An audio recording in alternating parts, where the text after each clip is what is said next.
नमस्कार। NCERT geography में आज हम डिस्कस करेंगे क्लास 10th चैप्टर नंबर 6 विनिर्माण उद्योग यानी मैन्युफैक्चरिंग इंडस्ट्रीज। इस वीडियो में हम जानेंगे कि मैन्युफैक्चरिंग किसे कहते हैं यानी विनिर्माण को किस तरीके से परिभाषित कर सकते हैं।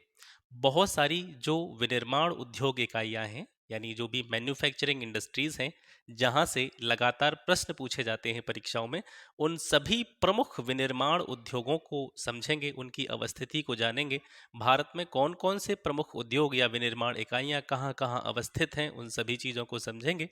हम क्लास 10th की ज्योग्राफी का चैप्टर नंबर 6 पढ़ रहे हैं। इसके बाद में एक वीडियो इसका और आएगा यानी चैप्टर नंबर 7। उसके बाद में आपकी 10th की जो बुक है वो समाप्त हो जाएगी और उसके बाद हम सीधे आगे बढ़ेंगे 11th की जो एनसीईआरटी की बुक है आपकी उसकी तरफ। और जैसा कि मैंने पहले ही आपको बताया है कि 11th और 12th की जो एनसीईआरटी की पुस्तकें हैं ज्योग्राफी की यानी भूगोल की, उनको आपको बहुत ज़्यादा अच्छी तरीके से पढ़ना है और मैं उसी तरीके से आपको इन सारी चीज़ों को बताऊंगा भी। अब तक आपने जो भी पढ़ा एनसीईआरटी में, क्लास 6 से हमने स्टार्ट किया था, 7 8 9 10th हम पहुंच चुके हैं और कल इसको समाप्त भी कर देंगे। ये सारी चीज़ें क्या थी, इनसे आपकी जो एक बेसिक अंडरस्टैंडिंग है वो डेवलप हुई है। आपकी जो मानसिक स्थिति है भूगोल विषय के विषय में, उसमें बहुत सारी चीज़ें नई नई आपको पता चली होंगी और इसी बेस को आगे ले जाते हुए हम एडवांस फॉर्म में 11th और 12th की ज्योग्राफी का अध्ययन करेंगे। तो चलिए आज स्टार्ट करते हैं चैप्टर नंबर 6। सबसे पहले जानेंगे विनिर्माण क्या होता है, विनिर्माण किसे कहते हैं। विनिर्माण यानी मैन्युफैक्चरिंग जो होती है, इसका मतलब है किसी भी कच्चे पदार्थ के द्वारा यानी जो कच्चा माल रॉ मटेरियल होता है उसको चेंज करना किसी भी कॉस्टली प्रोडक्ट में। ठीक है, यानी कच्चे पदार्थ को मूल्यवान उत्पाद में परिवर्तित बनाने या चेंज करने का जो प्रोसेस होता है, ये जो प्रोडक्शन का प्रोसेस होता है, उसी को हम कहते हैं विनिर्माण। उदाहरण के लिए जैसे हम देख सकते हैं यहाँ पर कुछ कच्चे पदार्थ या कच्चे माल के उदाहरण आपको दे रखे हैं। जैसे लकड़ी है, लकड़ी हमारा क्या है, रॉ मटेरियल है, कच्चा पदार्थ है या कच्चा माल है। अब इस लकड़ी के द्वारा कौन कौन सी मूल्यवान चीजें बनाई जा सकती हैं। इसके द्वारा कागज बनाया जा सकता है, इसके द्वारा फर्नीचर बनाया जा सकता है, टेबल मेज कुर्सियां बल्ले, ठीक है, बहुत सारी और लकड़ी की आवश्यक वस्तुएं इसके द्वारा बनाई जाती हैं। तो जो चीजें लकड़ी अगर सामान्य रूप में अगर देखें, लकड़ी जैसे वनों में पड़ी हुई है या कोई पेड़ है उसकी लकड़ी है, वो उतनी मूल्यवान नहीं है क्योंकि वो कच्चे पदार्थ के फॉर्म में है, वो कच्चे रूप में है। उसके बाद में उस लकड़ी के द्वारा हमने जो भी चीज़ें बनाई, चाहे वो कागज़ बनाया हो, चाहे वो फर्नीचर बनाया हो, चाहे लकड़ी की और जितनी भी वस्तुएं हम अपने दैनिक जीवन में यूज़ करते हैं वो बनाई, तो वो अब किस में परिवर्तित हो गया, एक मूल्यवान पदार्थ में। तो लकड़ी क्या हुआ, कच्चा पदार्थ हुआ और लकड़ी के द्वारा जो चीज़ें बनी वो क्या है, मूल्यवान उत्पाद हैं, कॉस्टली प्रोडक्ट हैं। तो यहाँ से आप समझ पाए होंगे विनिर्माण यानी मैन्युफैक्चरिंग की परिभाषा आगे किस तरीके से इसको हम परिभाषित कर सकते हैं। किसी भी कच्चे पदार्थ को मूल्यवान उत्पाद में परिवर्तन करते हुए अधिक मात्रा में वस्तुओं का जब प्रोडक्शन किया जाता है उसको कहते हैं हम मैन्युफैक्चरिंग या विनिर्माण। इसी तरीके से गन्ना हमारे लिए क्या है, कच्चा पदार्थ है। और चीनी उद्योग या गुड़ उद्योग के लिए जिस कच्चे माल की आवश्यकता हमको पड़ती है वो गन्ना है। ठीक है, तो गन्ना कच्चा पदार्थ हो गया आपका, रॉ मटेरियल, और इससे हमने मूल्यवान उत्पाद क्या बनाया, चीनी या गुड़ या और बहुत सारी चीजें। इसी तरीके से लौह इस्पात उद्योग जो होता है उसमें कच्चा माल के रूप में यूज किया जाता है लोहे का जो ओर होता है, लोह अयस्क होता है। ठीक है, लौह अयस्क से लोहे को निकाल करके उसे लोह इस्पात उद्योग में लगाया जाता है और उसे बहुत सारी चीजों का निर्माण किया जाता है। तो यहाँ से आप विनिर्माण या मैन्युफैक्चरिंग को बहुत अच्छी तरीके से समझ पाए होंगे। अब एक बहुत इंपॉर्टेंट पॉइंट यहाँ से आप देखेंगे कि जो द्वितीयक कार्य होता है, मैं हमेशा आपसे कहता हूं कि स्टार्टिंग से चीज़ों को पढ़ें। जो भी चीज़ें मैंने अब तक आपको बताई हैं उन्हें बिल्कुल स्टार्टिंग से पढ़ें, क्योंकि अब यहाँ पे आया द्वितीयक कार्य। अगर आपने पिछली वीडियोस देखी होंगी तो आपको पता होगा अच्छी तरीके से कि द्वितीयक कार्य या द्वितीयक क्षेत्र कौन सा होता है। तो द्वितीयक क्षेत्र को अगर यहाँ पर मैं साधारण रूप में आपको डिफाइन करने का प्रयास करूं तो द्वितीयक कार्य का मतलब है जो फैक्ट्री में कार्य करने वाले लोग होते हैं, फैक्ट्री वर्कर्स होते हैं, उनको कहेंगे हम द्वितीयक क्षेत्र में कार्य करने वाले व्यक्ति।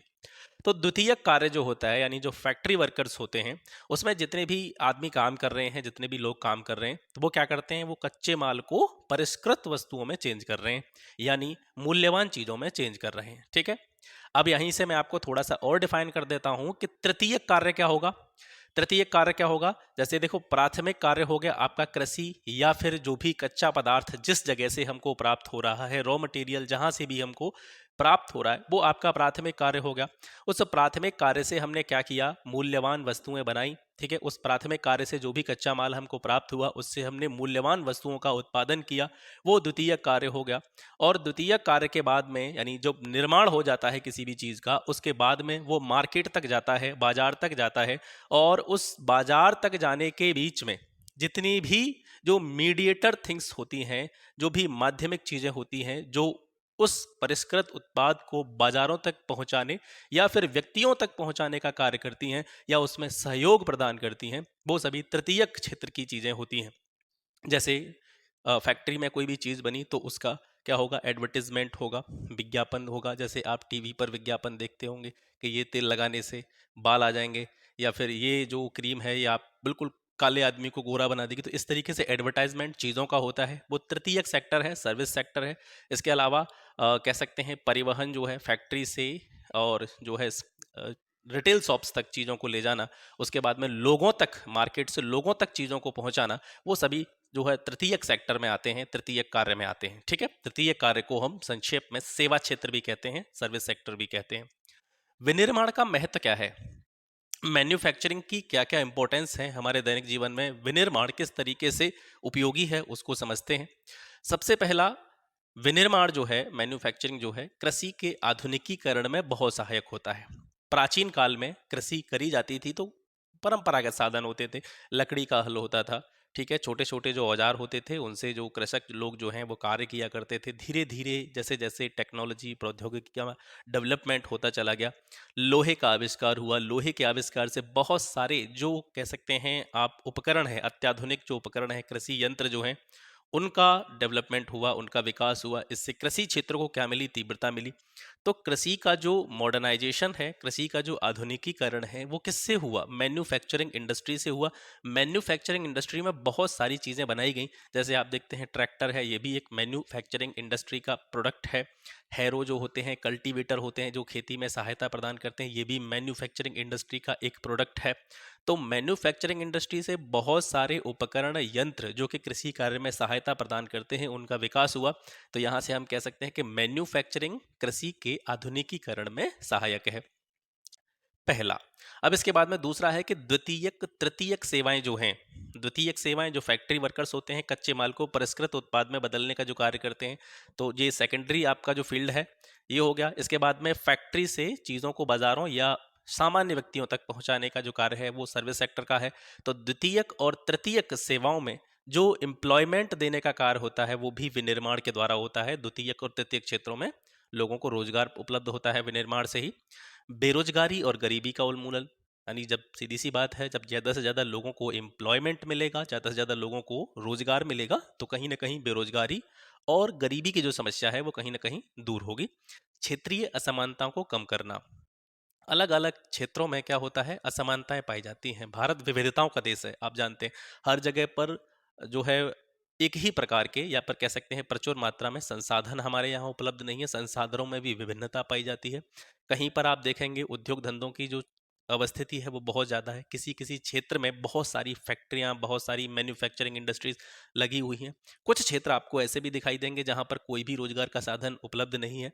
तो विनिर्माण उद्योग जब धीरे धीरे क्या होगा, डेवलप होगा, इसमें प्रोग्रेस होगी, तो हमारे क्षेत्रों में रोजगार या बेरोजगारी या फिर गरीबी को लेकर के जो क्षेत्रीय असमानताएं हैं, ठीक है, क्षेत्रीय असमानताएं जो पाई जाती हैं, उनको धीरे धीरे क्या किया जा सकता है, कम किया जा सकता है। और इसके अलावा मैन्युफैक्चरिंग से क्या होता है, हमको विदेशी मुद्रा की भी प्राप्ति होती है। हम कुछ ऐसी चीज़ों का निर्माण करते हैं जिनकी बाहरी देशों में आवश्यकता है, बाहरी देशों को जिन चीज़ों की ज़रूरत है, तो जब हम उनका निर्यात करते हैं बाहर की कंट्रीज से, तो उनसे हमको क्या प्राप्त होता है, विदेशी मुद्रा प्राप्त होता है। ठीक है, तो ये हो गया विनिर्माण का महत्व। मैंने आपसे स्टार्टिंग से ही कहा है कि जो एनसीईआरटी है, अगर एनसीईआरटी को आप बहुत अच्छी तरीके से यानी ठीक तरीके से समझते हुए पढ़ेंगे तो कहीं ना कहीं आपके प्री के साथ साथ मेंस में जो उत्तर लेखन का प्रोसेस होता है उसमें भी ये आपको बहुत ज़्यादा सहायता प्रदान करेगी। तो इसको बिल्कुल ऐसे नज़रअंदाज न करें कि हम क्या पढ़ रहे हैं, हम 6 क्लास की किताब पढ़ रहे हैं, हम 7th की पढ़ रहे हैं, 8th की पढ़ रहे हैं, ये मैटर नहीं करता। कभी कभी चीज़ें वहीं से ज़्यादा महत्वपूर्ण हो जाती हैं जिनको हम ये समझते हैं कि ये चीज़ें कैसी हैं, ये किसी भी काम की नहीं, यानी जिसको हम हल्का आंकते हैं, जिसको हम ये समझते हैं कि ये चीज़ें बहुत ज़्यादा काम की नहीं है, कभी कभी वही चीज़ें बहुत ज़्यादा काम की निकल आती हैं। ठीक है। एक और संबंध है आपका विनिर्माण उद्योग के विकास या फिर औद्योगिक प्रक्रिया में विकास का, एक सीधा संबंध आपका क्या है, नगरीकरण से है। कि जैसे जैसे औद्योगिक प्रक्रिया प्रारंभ होगी या फिर हम कह सकते हैं औद्योगिक प्रक्रिया का विकास होगा, मैन्युफैक्चरिंग इंडस्ट्री का विकास होगा, तो उस विकास के साथ साथ जो नगरीकरण का प्रोसेस है, अर्बनाइजेशन का जो प्रोसेस है, वो भी प्रारंभ हो जाता है। ठीक है। जैसे जैसे किसी क्षेत्र में, जैसे जैसे किसी स्थान पर औद्योगिक इकाइयों की स्थापना होगी, मैन्युफैक्चरिंग इंडस्ट्रीज का डेवलपमेंट होगा, तो धीरे धीरे वहाँ पर हमको बहुत सारी चीज़ें देखने को मिलेंगी। ठीक है। उनके लिए जैसे ट्रांसपोर्ट की अच्छी व्यवस्था करनी पड़ेगी, संचार साधनों की अच्छी व्यवस्था करनी पड़ेगी, वहाँ पर आपको जो लेबर काम कर रही है या जो जो लोग वहाँ पर काम कर रहे हैं, वर्कर्स जहाँ पे काम कर रहे हैं, तो उनके लिए भी कुछ मूलभूत सुविधाएं जो होती हैं उनकी भी वहाँ पर व्यवस्था करनी पड़ेगी। तो धीरे धीरे एक चेन बनती हुई चली जाती है और वह स्थान धीरे धीरे नगर में परिवर्तित होने लगता है। तो नगरीकरण का और औद्योगिक प्रक्रिया के विकास का एक सीधा संबंध होता है। नगर जो होते हैं केंद्रों द्वारा दी गई सुविधाओं से लाभान्वित होकर के कई बार बहुत से उद्योग नगरों के पास ही केंद्रित हो जाते हैं, जिससे समूहन बचत या जिसको एग्लो मैरिशन इकोनॉमिक्स कहा जाता है। ठीक है। समूहन बचत है जिसको कहा जाता है।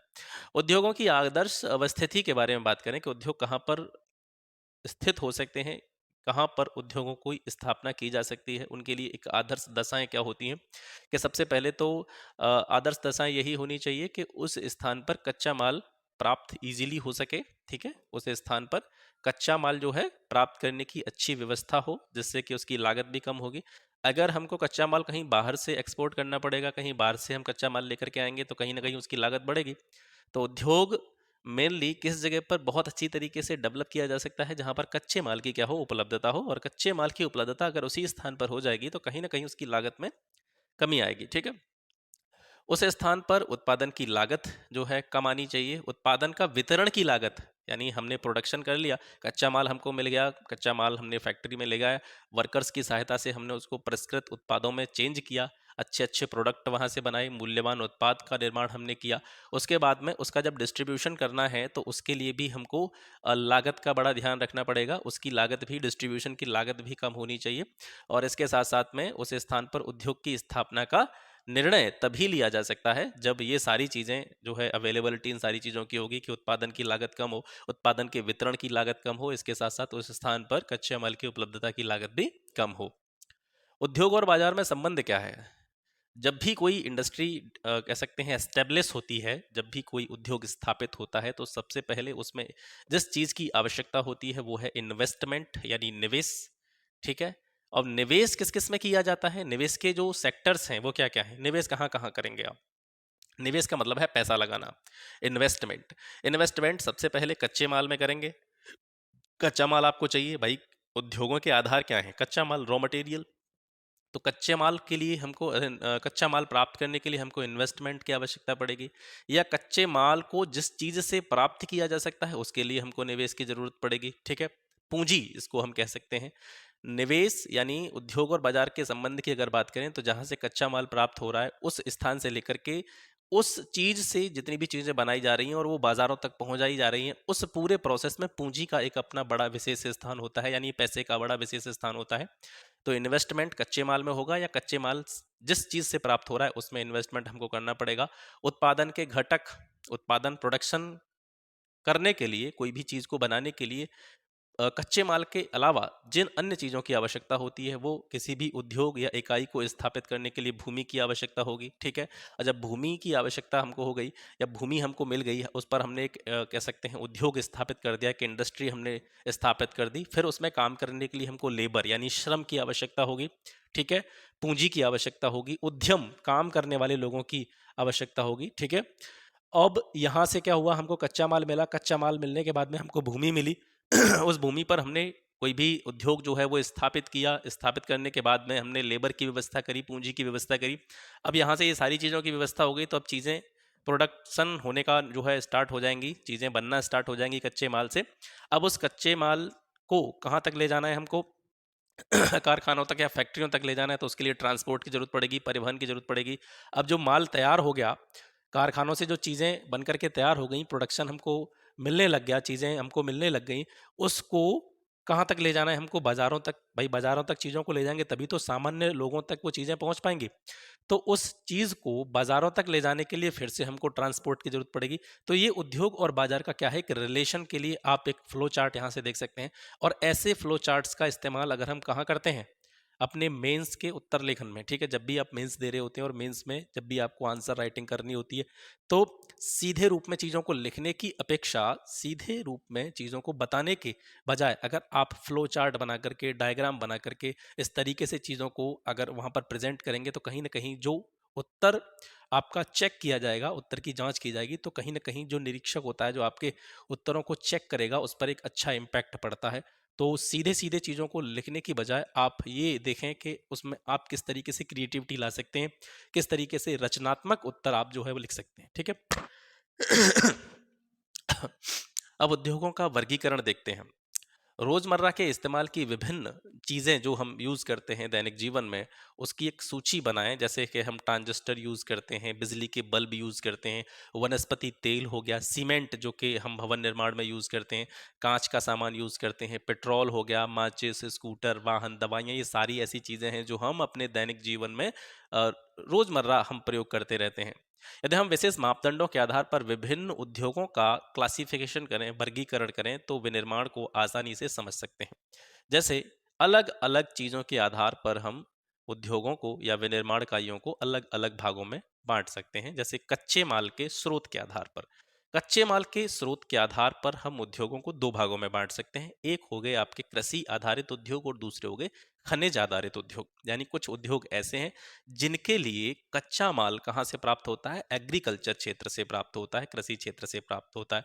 अब कृषि क्षेत्र से कच्चा माल जिन उद्योगों को प्राप्त होता है, वे कैसे कैसे उद्योग हैं, वो सूती वस्त्र उद्योग है, ऊनी वस्त्र उद्योग है, पटसन, रेशम, वस्त्र उद्योग, रबर उद्योग, चीनी उद्योग, चाय उद्योग, कॉफी उद्योग और वनस्पति तेल उद्योग। ये जितने भी उद्योग हैं जिनके बारे में आप सुन पा रहे हैं, सूती वस्त्र उद्योग है, इसके लिए जो रॉ मटेरियल है, कच्चा माल है, वो कहाँ से प्राप्त होगा, कृषि क्षेत्र से प्राप्त होगा, कपास, ठीक है।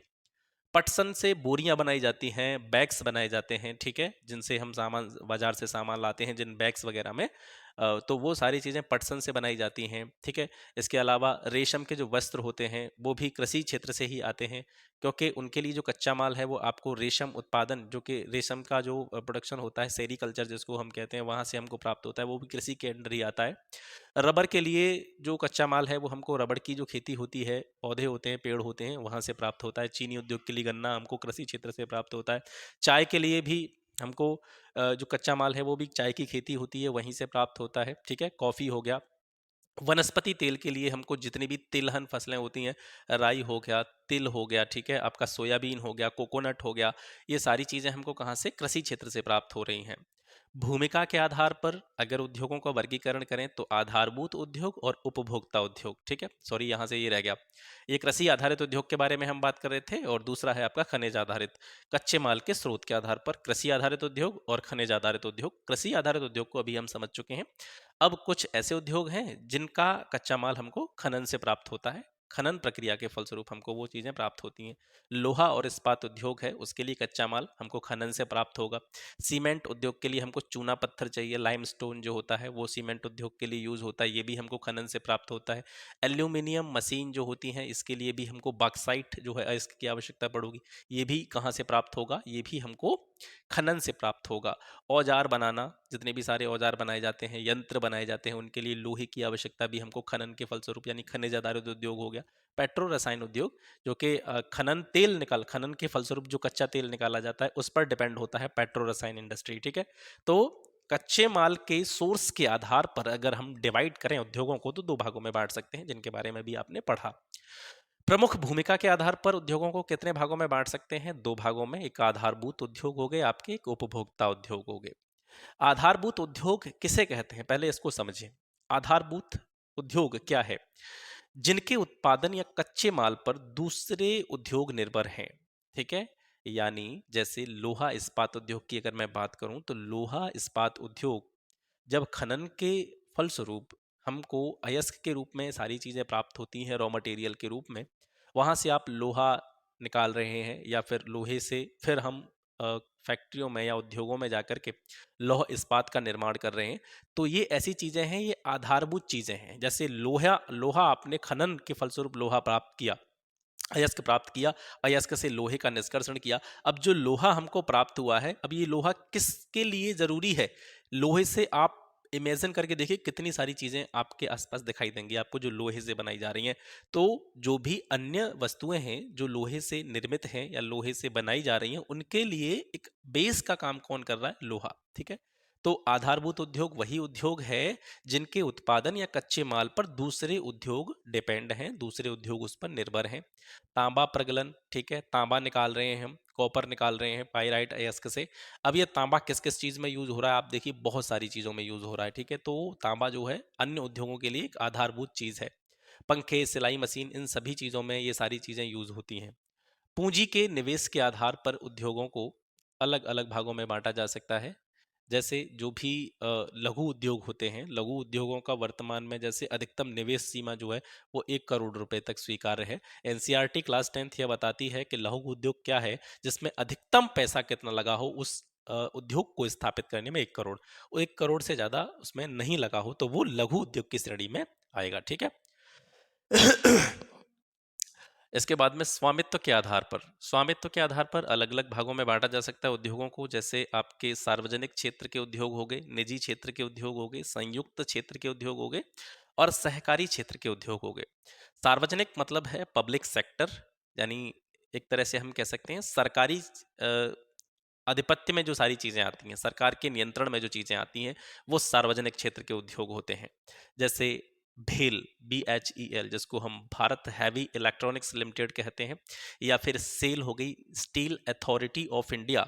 ये जो उद्योग हैं ये सार्वजनिक क्षेत्र के उद्योग हैं क्योंकि इस पर किसी व्यक्ति विशेष का कोई अधिकार नहीं है, सरकारी नियंत्रण में ये चीजें आती हैं। निजी उद्योग या निजी क्षेत्र के जो उद्योग हैं, निजी का मतलब है अपना निजी यानी प्राइवेट। प्राइवेट सेक्टर के जो इंडस्ट्री हैं, प्राइवेट क्षेत्र के जो उद्योग हैं, वो किसी व्यक्ति विशेष के आधिपत्य या नियंत्रण में रहते हैं। जैसे टिस्को है, ठीक है, बजाज ऑटो लिमिटेड है, डाबर उद्योग है।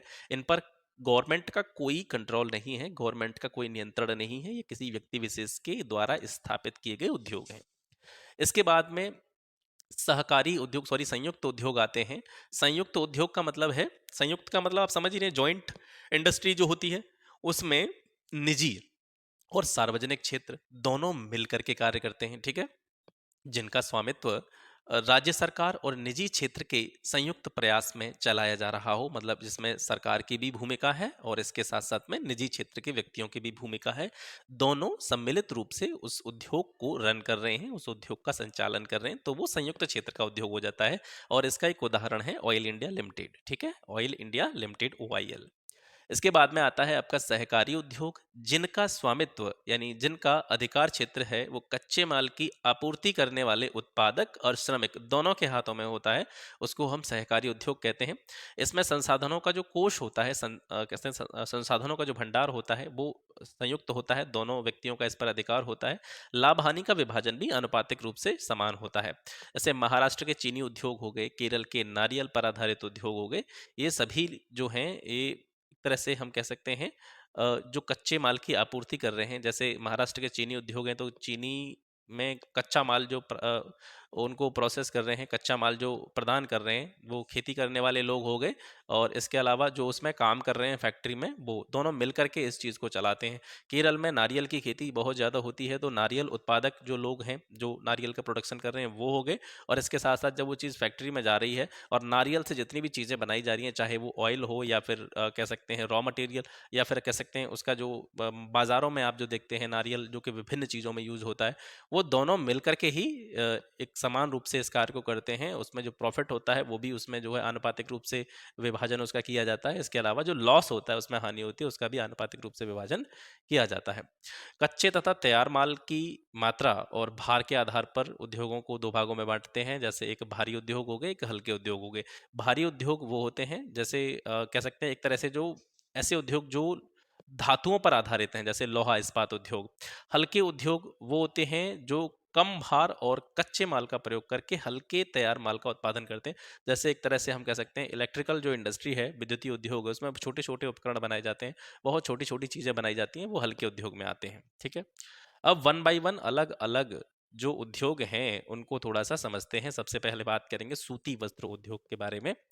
प्राचीन भारत में जो सूती वस्त्र उद्योग था हमारा, वो बहुत ज़्यादा डेवलप नहीं था। हाथ से चीज़ों की कताई होती थी, सूत कातना जिसको कहते हैं, हाथ से कताई उसकी होती थी। हथकरघा के द्वारा बुनाई का जो है प्रयोग किया जाता था। फिर जैसे जैसे आगे औद्योगिक क्रांति होती है 18th सेंचुरी में, जो करखे होते थे जिन्हें पहले हाथ से चलाया जाता था, वो धीरे धीरे किस में बदल गए, इलेक्ट्रिक करघों में बदल गए। और पहला, सबसे पहला सफल सूती वस्त्र उद्योग जो है स्थापित किया गया था भारत की अगर बात करें तो मुंबई में 1854 में। औपनिवेशिक काल को अगर तुलनात्मक रूप से देखें तो आप देखेंगे, जब भी आप मॉडर्न हिस्ट्री पढ़ेंगे तो औपनिवेशिक काल में भारतीय वस्त्र उद्योग से जो चीज़ें बनाई जाती थी, भारतीय वस्त्र उद्योग के एक प्रोडक्ट के रूप में जो चीज़ें निकल करके आती थी, उनकी बाहरी देशों में बहुत ज़्यादा मांग थी, क्योंकि यहाँ की जो क्वालिटी थी वस्त्र की वो बहुत ज़्यादा अच्छी थी। ठीक है, अब क्योंकि यहाँ पे औपनिवेशिक शासन था, ब्रिटेन के लोग हमारे देश पर शासन कर रहे थे, तो वो यहाँ से सस्ते दामों में उन्होंने कच्चा माल खरीदा, क्योंकि भारतीय कच्चा माल अन्य देशों की तुलना में बहुत ज़्यादा कह सकते हैं क्वालिटेटिव था। यहाँ से कच्चा माल उन्होंने लिया, और क्योंकि इंग्लैंड में औद्योगिक क्रांति हो रही थी, तो वहाँ पर मशीनों या फैक्ट्रियों की जो है स्थापना का कार्य चल रहा था। तो यहाँ से कम दामों में वो कच्चा माल खरीद के ले जाते थे, और इंग्लैंड के जो मशीन निर्मित उद्योग थे, यानी मशीनों पर डिपेंडेंट जो उद्योग थे, ठीक है, वहाँ से वे बहुत अच्छा प्रोडक्ट तैयार करते थे और उसको ज़्यादा पैसों में, ज़्यादा दामों में हमारे देश में बेचते थे। और कहीं न कहीं इसी से क्या हुआ कि भारतीय वस्त्र उद्योग को क्षति हुई, भारतीय वस्त्र उद्योग को नुकसान हुआ, क्योंकि भारतीय वस्त्र उद्योग या भारतीय सूती वस्त्र उद्योग जो था, वो इंग्लैंड के मशीनों से निर्मित वस्त्रों से कॉम्पिटिशन नहीं कर पाया, प्रतिस्पर्धा नहीं कर पाया। भारत में प्रमुख राज्य जो सूती वस्त्र उद्योग के लिए फेमस हैं वो महाराष्ट्र और गुजरात हैं।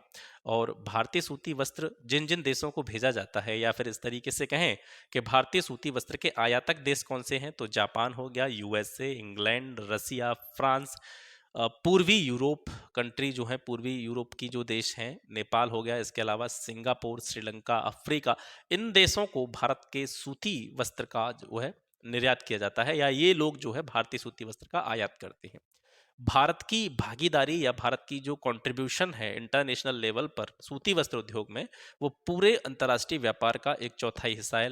यानी अकेले भारत जो है पूरे सूती वस्त्र उद्योग में लगभग 25% कंट्रीब्यूशन देता है। सूती वस्त्र उद्योग का रोजगार के रूप में क्या इम्पोर्टेंस है, तो यहाँ से बहुत सारे लोगों को जो है एम्प्लॉयमेंट मिलता है, रोजगार मिलता है। जैसे किसानों को एम्प्लॉयमेंट मिलता है क्योंकि वो कच्चा माल उगाते हैं। कपास चुनने वाले लोग जो होते हैं, जो कि जैसे कपास की जो खेती होती है वहाँ पर श्रम जो है बहुत ज़्यादा लगता है, क्योंकि प्रत्येक पेड़ से जो है कपास को चुनना होता है। गांठ बनाने वाले लोगों को जो है एम्प्लॉयमेंट मिलता है, कताई करने वाले लोगों को एम्प्लॉयमेंट मिलता है। इसके अलावा जब धागा बना दिया जाता है, कताई के फलस्वरूप जो धागा बनाया जाता है सूती वस्त्र का, उसको अलग अलग कलर में उसको फॉर्म करने के लिए जो रंगाई का प्रोसेस होता है उसको एम्प्लॉयमेंट मिलता है। डिजाइन कपड़े की तैयार करने वालों को एम्प्लॉयमेंट मिलता है, पैकेट निर्माण करने वालों को, इसके अलावा कपड़ों की सिलाई करने वाले लोगों को, इन सभी लोगों को जो है एम्प्लॉयमेंट सूती वस्त्र उद्योग से मिलता है। कुछ समस्याएं भी हैं इस इंडस्ट्री में। वो समस्याएं क्या हैं कि सबसे पहली समस्या तो ये है कि हम 21st सेंचुरी में आ चुके हैं, लेकिन इसके बावजूद तो हमारे यहाँ पर बहुत ज़्यादा बड़े और आधुनिक कारखानों की कमी है। इसके अलावा भारतीय इकाइयाँ जो हैं, यानी भारतीय उद्योग में बस सूती वस्त्र उद्योग में भारत में जो जितनी भी फैक्ट्रियाँ हैं या जितनी भी निर्माणियाँ हैं, वो उच्च कोटि के धागे का उपयोग नहीं कर पाती हैं। इसके अलावा लंबे रेशे वाली जो कपास होती है, उसके उत्पादन में वृद्धि तो हो रही है, लेकिन उसके बावजूद भी हमको बाहर से लंबे रेशे वाली कपास को एक्सपोर्ट करना पड़ रहा है, खरीदना पड़ रहा है। ठीक है, सॉरी, इंपोर्ट करना पड़ रहा है। ठीक है, बुनाई क्षेत्र में विद्युत आपूर्ति व नई मशीनरी का अभाव है, ये भी जो है इस उद्योग के लिए एक समस्या है। और दूसरी चीज, आजकल जो प्रचलन हो गया है, कृत्रिम वस्त्र उद्योग का प्रचलन हो गया है, लोग इसकी तरफ अट्रैक्ट भी हो रहे हैं। इस वजह से कहीं ना कहीं परंपरागत सूती वस्त्र उद्योग की जो स्थिति है हमारे यहाँ, उससे कॉम्पीट नहीं कर पा रही है, और इस तरीके और दूसरी चीज़ ये भी है कि उसके लिए जो उपयुक्त चीज़ें मैंने बताई आपको, कारखानों की कमी हो गई, उच्च कोटि के धागे का उपयोग न कर पाना, ये समस्याएं तो पहले से ही हैं। दूसरी, एक कृत्रिम वस्त्र उद्योग की इंडस्ट्री और डेवलप हो रही है, जिससे compete करना पड़ रहा है भारतीय सूती वस्त्र उद्योग को। तो ये कहीं ना कहीं इस क्षेत्र की प्रमुख समस्याओं के रूप में देखी जा सकती है।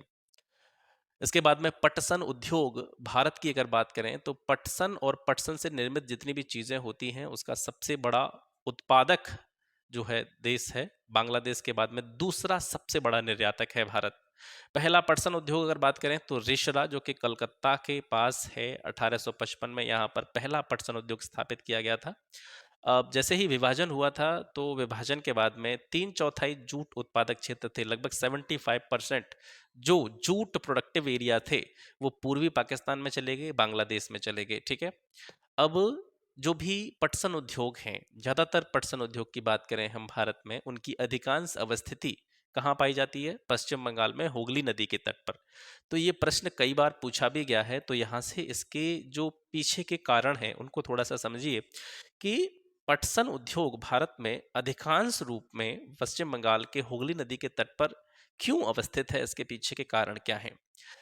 अब कारणों को थोड़ा सा देखते हैं। उत्पादक क्षेत्रों की निकटता, क्योंकि हुगली नदी के आसपास के जो क्षेत्र हैं वहां पर पटसन प्रमुख रूप से उगाया जाता है, तो यहाँ से जो कच्चा माल है वो हमको प्रचुर मात्रा में प्राप्त होता है। उत्पादक क्षेत्र जो है इस हुगली नदी के आसपास के तट के जो है निकट है। दूसरा, सस्ता जल परिवहन, क्योंकि हुगली नदी है तो जल परिवहन में कोई समस्या नहीं होती, चीज़ों को एक स्थान से दूसरे स्थान तक ले जाने में किसी भी दिक्कत का सामना नहीं करना पड़ता। सड़क और रेल मार्गों का जाल भी यहाँ पर पर्याप्त मात्रा में बिछा हुआ है, जिससे कि चीज़ों को एक स्थान से दूसरे स्थान तक या कच्चे माल के उत्पादक क्षेत्रों से लेकर के उनको फैक्ट्री या निर्माणी तक ले जाने में कोई समस्या नहीं होती। कच्चे पटसन को संसाधित करने हेतु पर्याप्त जल, यानी कच्चा पटसन जो होता है जब इसकी खेती की जाती है उसको फिर जल में भिगोया जाता है ताकि उससे रेशे जो है वो निकाले जा सकें। तो जब रेशे निकाले जाते हैं तो उसके लिए जल की आवश्यकता होगी, और क्योंकि हम हुगली नदी तट की बात कर रहे हैं तो यहाँ पर जल की पर्याप्तता है, इस वजह से कच्ची पटसन को संसाधित करना आसान है। पश्चिम बंगाल के समीपवर्ती राज्य जैसे उड़ीसा हो गया, बिहार हो गया, उत्तर प्रदेश हो गया, यहाँ पर क्योंकि पॉपुलेशंस ज़्यादा है, यहाँ पर जनसंख्या ज़्यादा है, तो यहाँ के लोगों को रोजगार की ज़रूरत होती है।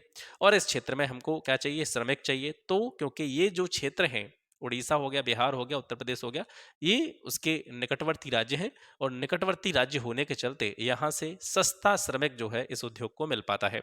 इसके लिए जैसे ही पटसन को जो है निर्माण किया जाता है, या पटसन से जुड़ी हुई जो चीज़ें हैं या कच्चा पटसन है उसको संसाधित करने के बाद में जो चीज़ें हमको प्राप्त होती हैं उनके निर्यात के लिए, क्योंकि हुगली नदी की तट की बात कर रहे हैं, समुद्रिक एरिया है, समुद्र से तटा हुआ क्षेत्र है, अ, तो यहाँ पर क्या होता है, निर्यात के लिए हमको पोर्ट भी अवेलेबल हैं, पत्तन या बंदरगाह भी जो है यहाँ पे उपलब्ध हैं, जिससे चीज़ों को आसानी से एक स्थान से दूसरे स्थान तक भेजा जा सकता है। भारतीय पटसन के प्रमुख खरीदार या फिर आयातक देश कौन कौन से हैं जो भारत से पटसन का आयात करते हैं, या भारत जिनको पटसन बेचता है? वो है अमेरिका, कनाडा, घाना, सऊदी अरब, यूनाइटेड किंगडम और ऑस्ट्रेलिया। ठीक है। पटसन और पटसन के बने हुए जो उत्पाद होते हैं वो पहली चीज सबसे महत्वपूर्ण क्यों है? क्योंकि ये पर्यावरण के अनुकूल होते हैं। अगर इनको कह सकते हैं खुले में डंप भी कर दिया जाए तो ये पर्यावरण के लिए हानि पैदा नहीं करते हैं, आसानी से यह निम्नीकृत हो जाते हैं। ठीक है। जैव निम्नीकरणीय उत्पाद यहाँ से प्राप्त होते हैं। चीनी उद्योग के बारे में बात करें तो भारत जो है चीनी उद्योग में प्रथम स्थान पर है।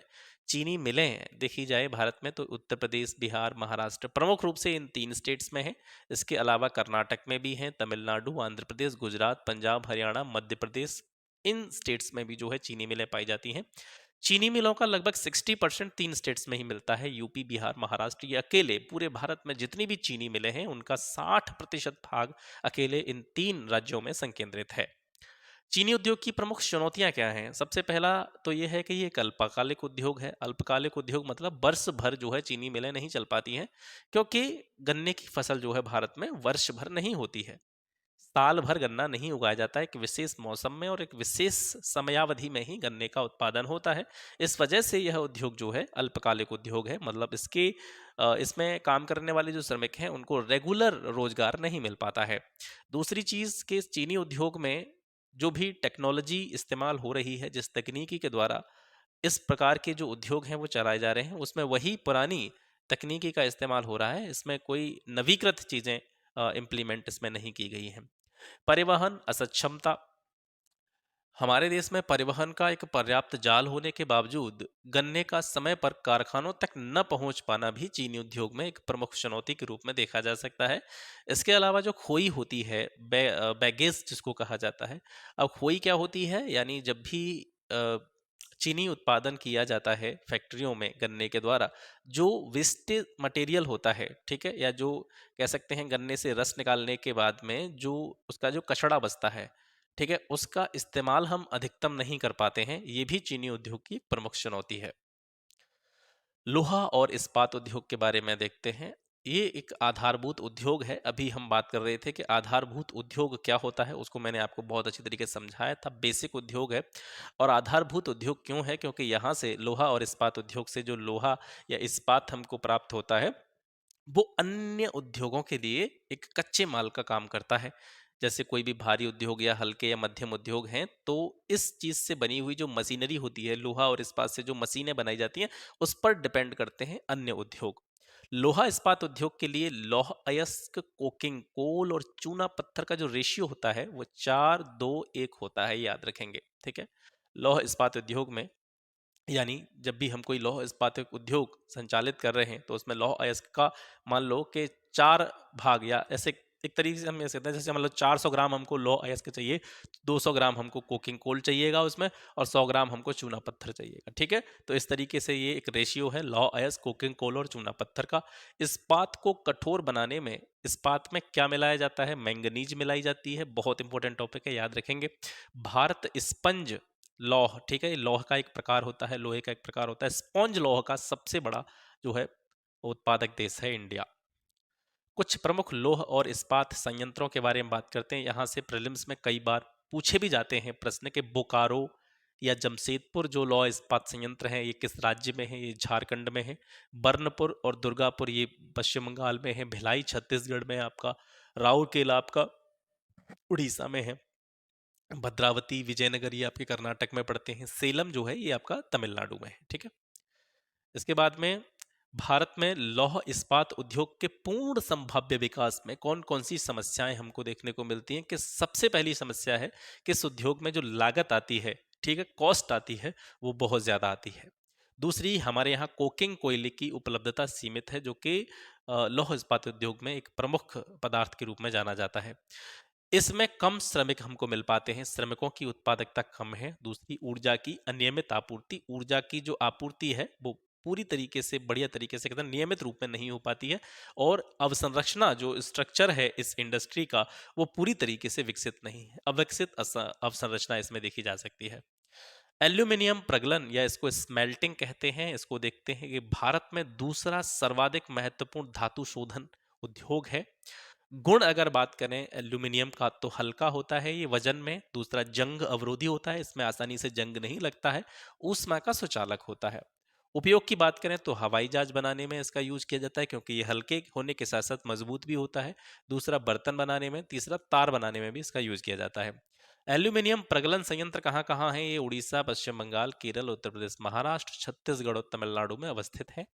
एल्यूमिनियम तथा अयस्क का अनुपात, ठीक है, यानी एल्यूमिनियम जिस अयस्क से हमको प्राप्त होता है, बाक्साइट से हमको प्राप्त होता है, तो बाक्साइट से कितनी मात्रा में एल्यूमिनियम निकलता है, उसका एक रेशियो आप यहाँ से समझ सकते हैं। जैसे 4 से 6 टन बाक्साइट हमने खनन के फलस्वरूप निकाला खानों से, 4 से 6 टन बाक्साइट से लगभग 2 टन एल्यूमिना हमको प्राप्त होता है। और उस 2 टन एल्यूमिना से लगभग 1 टन एल्यूमिनियम, जिसको हम चीज़ें बनाने में यूज़ करते हैं, जैसे हवाई जहाज बनाना, बर्तन बनाना, तार बनाना, और भी जो भी महत्वपूर्ण चीज़ें हैं वो बनाना, तो 4 से 6 टन बॉक्साइट से लगभग 1 टन एल्यूमिनियम हमको शोधन के फलस्वरूप प्राप्त होता है। आगे देखते हैं, एल्यूमिनियम उद्योग में विनिर्माण की प्रक्रिया किस तरीके से होती है, उसको इस फ्लो चार्ट की सहायता से आप आसानी से समझ सकते हैं। बॉक्साइट क्या है, इस उद्योग के लिए कच्चा माल है, आप देखते हैं, जो कि खनन के फलस्वरूप निकाला जाता है। फिर इसको ट्रांसपोर्ट के जरिए, परिवहन के जरिए, परिवहन चाहे वो रेल परिवहन है या फिर आपका समुद्री जहाज़ों के द्वारा परिवहन है, उसके द्वारा उसको दूसरे स्थान पर ले जाया जाता है, और वहाँ उससे क्या निकाला जाता है, एल्यूमिना निकाला जाता है, ठीक है। और एल्यूमिना प्राप्त करने के बाद में जो तीसरा प्रोसेस होता है, वो होता है आपका प्रगालक स्थल तक भारी अयस्क का पहुंचाना, ठीक है। सोधशाला से कैल्शियम युक्त पेट्रोलियम कोक प्राप्त करना और कोयला खान से जो है पिच प्राप्त करना। ठीक है, तो एल्यूमिनियम प्रगालक में क्या कहता है, इसको जो है, प्रगालक का मतलब होता है गलाने वाला जो चीज होता है, गलाने वाला जो संयंत्र होता है, और उसके बाद में जो है हमको एल्यूमिनियम प्राप्त होता है। इसके बाद में रसायन उद्योग या केमिकल इंडस्ट्री को देखें तो रसायन उद्योग में मेनली दो भागों में इसको हम बांटते हैं, एक अकार्बनिक रसायन और एक कार्बनिक रसायन। कार्बनिक रसायन में जो है पेट्रो रसायन आते हैं। पेट्रो रसायन का यूज किस में किया जाता है, कृत्रिम वस्त्र बनाने में किया जाता है, कृत्रिम रबर बनाने में किया जाता है, प्लास्टिक और दवाइयां बनाने में यूज किया जाता है। अकार्बनिक रसायनों की बात करें तो इसमें सल्फ्यूरिक एसिड होता है और इसका यूज हम करते हैं फर्टिलाइजर इंडस्ट्री में, यानी उर्वरक बनाने में। कृत्रिम वस्त्र भी इससे बनाए जाते हैं, प्लास्टिक भी बनाई जाती है, गोंद, रंग और रोगन जो होते हैं जिनको पेंट वगैरह हम अपने घरों पे करते हैं, वो सारी चीज़ें। इसके अलावा डाई निर्माण में भी सल्फ्यूरिक एसिड का यूज किया जाता है। ठीक है, इसके अलावा इसमें एच एन ओ थ्री होता है, नाइट्रिक एसिड होता है, क्षार होते हैं, सोडा एस होता है, ये भी अकार्बनिक रसायन में आते हैं। और इनका यूज किया जाता है कांच निर्माण में, साबुन उद्योग में, शोधक चीज़ों के शोधन में, शुद्धिकरण में, अपमार्जक निर्माण में जिसको हम डिटर्जेंट कहते हैं। इसके अलावा कागज निर्माण में जो है प्रयुक्त रसायन होते हैं आपके, जो भी नाइट्रिक एसिड हो गया, क्षार हो गया, सोडा एस हो गया। ठीक है, इसके बाद में उर्वरक उद्योग देखते हैं। उर्वरक उद्योग में नाइट्रोजनी उर्वरक, यूरिया जो है किस प्रकार का उर्वरक है, नाइट्रोजनी उर्वरक है, आप याद रखेंगे। और फास्फेटी उर्वरक जिसको हम कहते हैं डीएपी, जिसको हम जनरली अपने खेतों में डालते हैं, यूरिया और डीएपी, जो सभी ग्रामीण पृष्ठभूमि से होंगे वो सारी चीज़ें इनको जानते होंगे। तो उर्वरक उद्योग में दो तरह के उर्वरक बनाए जाते हैं, एक नाइट्रोजनी, एक फास्फेटी, और तीसरे मिश्रित उर्वरक। ठीक है, ये तीन प्रकार के उर्वरक जनरली हम यूज करते हैं। तो नाइट्रोजनी उर्वरक में यूरिया आता है आपका, फास्फेटी उर्वरक में आपका डीएपी आता है। डीएपी की फुल फॉर्म अगर आप देखें तो डाई अमोनियम फास्फेट इसको कहा जाता है। और मिश्रित उर्वरक वे होते हैं जिनमें नाइट्रोजन, फास्फोरस और पोटेशियम तीनों चीजें जो है मिश्रित होती हैं। मिश्रित उर्वरक की अगर हम बात करें तो ये हमारे यहाँ प्रचुरतम रूप में उपलब्ध नहीं हो पाता है, इसके वाणिज्यिक भंडार हमारे यहाँ पर अवेलेबल नहीं है। और ज्यादातर मिश्रित उर्वरक जो होता है हम बाहर से क्या करते हैं, आयात करते हैं। गुजरात, तमिलनाडु, उत्तर प्रदेश, पंजाब, केरला, ये जो हैं ऐसे राज्य हैं जो कुल उर्वरक उत्पादन का लगभग 50% उत्पादन करते हैं। यानी हमारे देश में जितना भी उर्वरक उत्पादन किया जाता है उसका आधा भाग अकेला इन 4-5 राज्यों से हो जाता है, चाहे वो गुजरात हो, तमिलनाडु, उत्तर प्रदेश, बिहार और केरला। इसके बाद में सीमेंट उद्योग की बात करते हैं। इस उद्योग को भारी व स्थूल कच्चे माल की आवश्यकता होती है, जैसे आपका चूना पत्थर हो गया, सिलिका हो गया और जिप्सम। ठीक है, अगर आपसे पूछा जाए कि सीमेंट उद्योग के लिए कच्चा माल क्या है, तो चूना पत्थर है, लाइमस्टोन, सिलिका है और जिप्सम है। ये सीमेंट उद्योग में कच्चे माल की तरह ट्रीट किए जाते हैं। पहला सीमेंट उद्योग हमारे यहाँ 1904 में लगाया गया था, चेन्नई में। मोटर गाड़ी उद्योग की बात करें तो हमारे देश में मोटर गाड़ी उद्योग जो है वो दिल्ली, गुड़गांव, मुंबई, पुणे, चेन्नई प्रमुख रूप से इन स्थानों पर एस्टेब्लिश्ड हैं। लेकिन इनके अलावा और भी राज्य हैं जैसे कोलकाता, लखनऊ, इंदौर, हैदराबाद, जमशेदपुर, बेंगलोर के आसपास इनका संकेंद्रण पाया जाता है मोटर गाड़ी उद्योग का। सूचना प्रौद्योगिकी जिसको इंफॉर्मेशन टेक्नोलॉजी कहा जाता है या इलेक्ट्रॉनिक्स इंडस्ट्री है, उसकी बात करें तो सर्व प्रमुख क्षेत्र जो है सूचना प्रौद्योगिकी या फिर इलेक्ट्रॉनिक्स उद्योग में, तो वो बेंगलोर है।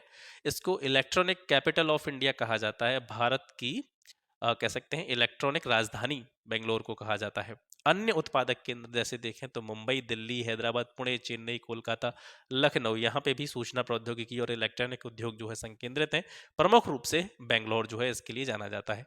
भारत में यह उद्योग ज़्यादा सफल नहीं हो पाया है। इसके पीछे कारण यह है कि हमारे यहाँ पर जो हार्डवेयर होते हैं, सॉफ्टवेयर जो होते हैं, उसका निरंतर विकास नहीं हो पा रहा है। अब धीरे धीरे चीज़ें बदलने लगी हैं और भारत भी इस इंफॉर्मेशन टेक्नोलॉजी और इलेक्ट्रॉनिक्स उद्योग में धीरे धीरे अच्छा करने जा रहा है। औद्योगिक प्रदूषण, अब हमने जितने भी उद्योग थे, जितने भी विनिर्माण इकाइयाँ थीं, फैक्ट्रियाँ थीं, उनके बारे में बात की। इसके बाद में औद्योगिक प्रदूषण के बारे में बात करते हैं। औद्योगिक प्रदूषण जो है कई कह सकते हैं सेगमेंट में इसको हम समझ सकते हैं, जैसे वायु प्रदूषण। ठीक है, इसके अलावा जल प्रदूषण हो गया, तापीय प्रदूषण हो गया, ध्वनि प्रदूषण हो गया। तो ये औद्योगिक प्रदूषण जो औद्योगिक कह सकते हैं पॉल्यूशन है, इंडस्ट्रियल पॉल्यूशन है, उससे वायु प्रदूषण भी होता है, जल प्रदूषण भी होता है, तापीय प्रदूषण भी होता है, ध्वनि प्रदूषण भी होता है। वन बाय वन चारों को समझते हैं कि सबसे पहले अगर वायु प्रदूषण की देखें तो जो सल्फर डाइऑक्साइड है या कार्बन मोनोऑक्साइड जो गैसें हैं, वो औद्योगिक अपशिष्ट के रूप में निकलती हैं। ठीक है, क्योंकि क्या होता है, जो भी फैक्ट्रियां होती हैं या विनिर्माण इकाइयां मैन्युफैक्चरिंग इंडस्ट्री होती हैं, उनमें रसायन जो उद्योग है उसमें जीवाश्म ईंधन का दहन किया जाता है, उससे धुआं निकलता है। और इस धुएं में जो है सल्फर डाइऑक्साइड और कार्बन मोनोऑक्साइड जैसी गैसें होती हैं, जिससे मानव स्वास्थ्य, पशु, पौधे, इमारत और हमारा जो भी इन्वायरमेंट है, इस पर एक गलत प्रभाव पड़ता है, बुरा प्रभाव पड़ता है। जल प्रदूषण देखें तो औद्योगिक अपशिष्ट जो होते हैं, बहुत सी फैक्ट्रियों से जो औद्योगिक कचरा जो होता है वो नदियों में या फिर तालाबों में या फिर जो भी झीलें वगैरह होती हैं उनमें बहा दिया जाता है। और इसमें जो प्रमुख अपशिष्ट होते हैं, जो कचरा होता है औद्योगिक कचरा, इसमें कौन कौन से अपशिष्ट पाए जाते हैं? फ्लाई ऐश हो गया, फास्फोजिप्सम हो गया, और लौह इस्पात उद्योग की जो अशुद्धियां होती हैं, इनको एक शब्द में अगर कहें तो स्लैग इसको कहा जाता है। ये सारी चीजें जो है जल के जितने भी स्रोत हैं उनमें बहा दी जाती हैं और जल को प्रदूषित करती हैं। तापीय प्रदूषण जो होता है, जैसे कारखाने या ताप घर जो होते हैं जिसमें चीज़ों को गलाया जाता है, तो उसमें जो जल होता है, गर्म जल, उसको प्रवाहित किया जाता है, ऐसे ही छोड़ दिया जाता है। तो वो गर्म जल जो होता है, जो कि तापीय जितने भी रिएक्टर होते हैं या औद्योगिक इकाइयाँ होती हैं, वहाँ से जो गर्म जल निकलता है, प्रदूषित जल होता है और वो जल स्रोतों में जाकर के मिल जाता है। उससे कौन कौन सी दिक्कतें हो सकती हैं? मृदा का निम्नीकरण हो सकता है, सॉइल डिग्रेडेशन। मृदा की जो उर्वरता शक्ति होती है वो धीरे धीरे नष्ट होती चली जाती है। इसके अलावा उस मृदा से जो भी चीज़ें हमको प्राप्त होती हैं जिस पर हम खेती कर रहे होते हैं, या फिर ये जो जल जिन जल स्रोतों में जा कर के मिल जाता है और उस जल को हम किसी न किसी रूप में यूज़ करते हैं, ठीक है, तो उससे कैंसर हो सकता है, जन्मजात विकार हो सकते हैं, अकाल प्रसव, यानी जो प्रेग्नेंट लेडीज़ होती हैं या जो भी कह सकते हैं गर्भवती स्त्रियां होती हैं, उनके टाइम पीरियड से पहले ही प्रसव उनका हो सकता है, अकाल प्रसव जिसको कहते हैं, वो उनके लिए बड़ा खतरनाक होता है। दूसरा, भूमिगत जल जो होता है, जैसे हम नल, साधारण जैसे ग्रामीण क्षेत्रों में बात करें तो नल से पानी पिया जाता है, कुएं से पानी पिया जाता है, सबमर्सिबल पंप लगे होते हैं, उनसे हम पानी निकालते हैं, तो वो पानी कहाँ से निकला? भूमिगत जल है। और भूमिगत जल में जब इस तरीके के औद्योगिक अपशिष्टों से युक्त जल मिल जाता है या उसमें घुल जाता है, तो उसके बाद में ये सारी चीज़ें पैदा होने लग जाती है, सारी बीमारियां जो है इनके कारण जो है ये जल बन जाता है। ठीक है, ध्वनि प्रदूषण की बात करें तो औद्योगिक अपशिष्ट, क्योंकि जितनी भी औद्योगिक इकाइयां होती हैं वहां पर बड़ी बड़ी मशीनें बहुत तेजी से कार्य करती हैं, जिससे बहुत ज़्यादा शोर उत्पन्न होता है, ध्वनि उत्पन्न होती है। तो वहां पर काम करने वाले जो लोग हैं उनमें श्रवण अक्षमता पैदा हो सकती है, उनके सुनने की शक्ति क्षीण हो सकती है, हृदय गति पर भी प्रभाव पड़ता है। जैसे आप देखेंगे कहीं पर तेज आवाज़ में, कहीं अगर जो म्यूजिक सिस्टम्स होते हैं, जैसे आप देखते हैं शादी विवाह या किसी भी फंक्शन वगैरह में आप जाते हैं, तो वहाँ पर अगर आप बैठे हैं सामान्य रूप में और बहुत तेज आवाज़ में ध्वनि का संचरण हो रहा है, बहुत तेज आवाज़ में ये सारे यंत्र चलाए जा रहे हैं, तो कभी कभी आप देखेंगे आपके हृदय पर एक धक्का सा प्रतीत होता है। तो कहीं ना कहीं जो हार्ट बीट है, हृदय गति है, उस पर भी इससे कुप्रभाव पड़ता है।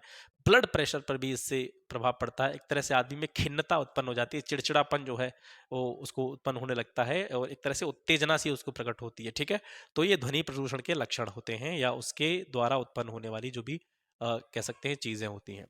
पर्यावरण निम्नीकरण की रोकथाम कैसे की जा सकती है? पर्यावरण का डिग्रेडेशन कैसे रोका जा सकता है? पहला, कि जल का दो या अधिक उत्तरोत्तर अवस्थाओं में पुनर्चक्रण किया जाना चाहिए। पानी एक बार में यूज हो गया तो उसको फिल्टर करके दोबारा से हमें किसी दूसरे काम में यूज कर लेना चाहिए। ठीक है, जैसे हम नहा रहे हैं तो नहाने के बाद में जो पानी बच रहा है, या नहाने में हम पानी जो फैला देते हैं, नहाने में हम बहुत सारा पानी वेस्ट कर रहे हैं, तो उस नहाए हुए पानी को अगर हम एक जगह पर स्टोर करें और उसे कपड़े धोने में यूज करें, तो इस तरीके से उसकी रिसाइकलिंग की जा सकती है। जल स्रोतों में अपशिष्ट प्रवाहित करने से पहले शोधन उनका किया जाना चाहिए। फैक्ट्रियों से सीधा जो भी कचरा होता है डायरेक्टली डंप कर दिया जाता है भूमि पर, या फिर जितने भी जल स्रोत होते हैं उन पर डंप कर दिया जाता है। तो उसका क्या किया जाना चाहिए? उसको पहले शुद्धिकरण किया जाना चाहिए, उसके बाद में ही उसको डंप किया जाना चाहिए।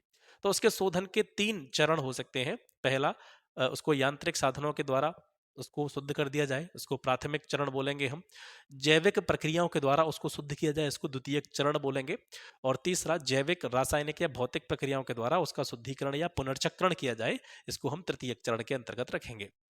तीसरा है कारखानों में कोयले की अपेक्षा तेल और गैस का प्रयोग हो, क्योंकि कोयले से बहुत सारा धुआं उत्पन्न होता है, उसमें बहुत सारी हानिकारक गैसें, सल्फर डाइऑक्साइड, कार्बन मोनोऑक्साइड, इस तरह की गैसें जो है पर्यावरण में फैलती हैं। जनरेटरों में साइलेंसर लगाए जाने चाहिए। हालांकि अब इस तरीके के जनरेटरों का प्रचलन होने लगा है। पहले जो जनरेटर होते थे वो बहुत तेज आवाज करते थे, इसके अलावा बहुत तेज धुआं भी उनसे निकलता था।